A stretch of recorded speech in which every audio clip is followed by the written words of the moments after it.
Hello friends, welcome back to my YouTube channel it's story time. आज की story है संघर्ष ही जीवन है।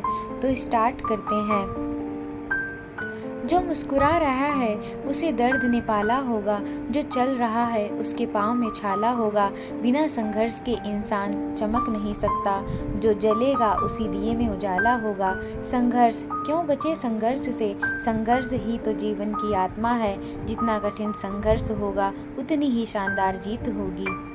एक बार एक किसान भगवान से बहुत ही नाराज हो गया। किसान बहुत मेहनती था, बहुत मेहनत से वह खेतों में अनाज उगाता, उसकी देखभाल करता, पर अक्सर उसकी फसल खराब हो जाती। कभी सूखा पड़ जाता, कभी बाढ़ आ जाती, कभी तेज धूप, कभी आंधी, कोई न कोई कारण बन ही जाता कि उसकी फसल खराब हो जाती। एक दिन वह किसान गुस्से में आसमान की ओर देखकर भगवान से कहता है, हे ईश्वर, आपको लोग सर्वज्ञाता मानते हैं कि आप सब जानते हैं, कहते हैं कि आपकी इच्छा के बिना एक भी पत्ता नहीं हिलता, पर मुझे तो लगता है कि आप छोटी सी छोटी बात भी नहीं जानते।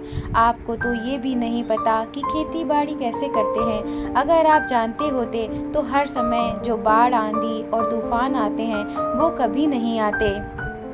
आप नहीं जानते कि कितना नुकसान उठाना पड़ता है हम किसानों को। यदि आप मेरे हाथ में यह शक्ति दे दें कि जैसा मैं चाहूँ वैसा मौसम कर दूँ, फिर आप देखना, मैं अन्न के भंडार लगा दूंगा।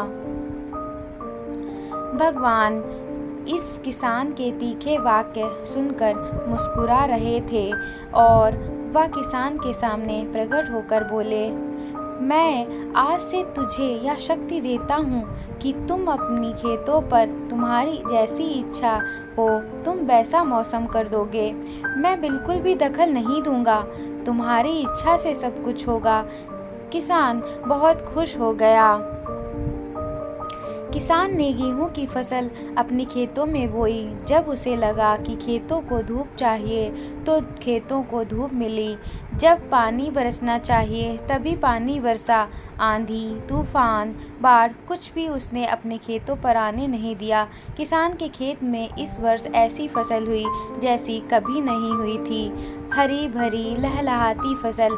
मन ही मन वह बहुत खुश हो गया और सोचने लगा, अब सबूत के साथ दिखाऊंगा भगवान को कि इसे कहते हैं शक्ति का सही उपयोग। मेरी सफलता देखकर उन्हें अपने नियम जरूर बदलने पड़ेंगे। कुछ दिन गुजरे, फसल कटने को तैयार हो गई। किसान बहुत उत्सुकता के साथ फसल को काटने लगा, पर जैसे ही उसकी नज़र गेहूं की बालियों पर गई तो उसने अपना सर पकड़ लिया और वह रोने चिल्लाने लगा। गेहूं की एक भी बाली के अंदर गेहूं का दाना नहीं था, सारी बालियां अंदर से खाली थी। किसान बहुत दुखी हो गया। उसने भगवान को रोते हुए फिर पुकारा, हे प्रभु, तुमने ये मेरे साथ क्या किया? क्या तुमने मुझे कोई सजा दी? भगवान बोले, पुत्र, ये तो होना ही था। तुमने पौधों को संघर्ष करने का मौका ही कहाँ दिया।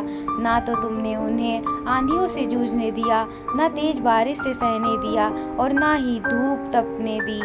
एक भी चुनौती का सामना तुमने उन्हें नहीं करने दिया। इसीलिए सारे पौधे अंदर से खोखले हैं। जब आंधी, तूफान, तेज बारिश और धूप पड़ती है तभी ये पौधा अपने अस्तित्व को बचाने के लिए संघर्ष करते हैं और इसी संघर्ष से एक बल पैदा होता है जिसमें शक्ति होती है, ऊर्जा होती है और यही ऊर्जा पूर्ति तेरे गेहूं के दानों की तरह जो नहीं फूटी। तूने उन्हें कठिन परिस्थितियों से गुजरने ही नहीं दिया जहां उनके अस्तित्व का जन्म होता। सारी बालियां इसीलिए खाली हैं, इसमें एक भी गेहूं का दाना इसीलिए नहीं है क्योंकि तुमने अपने पौधों को संघर्ष कराया ही नहीं। याद रखिए, स्वर्ण में स्वर्णीय आभा तभी आती है जब वह आग में तपने, गलने और हथौड़ों से पीटने जैसे संघर्षों से गुजरता है। कोयले का टुकड़ा हीरा तभी बनता है जब वह उच्च दाब और उच्च ताप की मुश्किल परिस्थितियों से गुजरता है। इसी तरह यदि हमारी ज़िंदगी में कोई संघर्ष ही ना हो, कोई चुनौती ही ना हो, तो हम भी गेहूं की बालियों की तरह खोखले रह जाएंगे। कोई अस्तित्व नहीं होगा हमारा। किसी ने कितना सही कहा है, जिंदगी जीना आसान नहीं होता, बिना संघर्ष कोई महान नहीं होता। जब तक ना पड़े हथौड़े की चोट, तब तक पत्थर भी भगवान नहीं होता। लाइक और सब्सक्राइब करना ना भूलें। Thank you.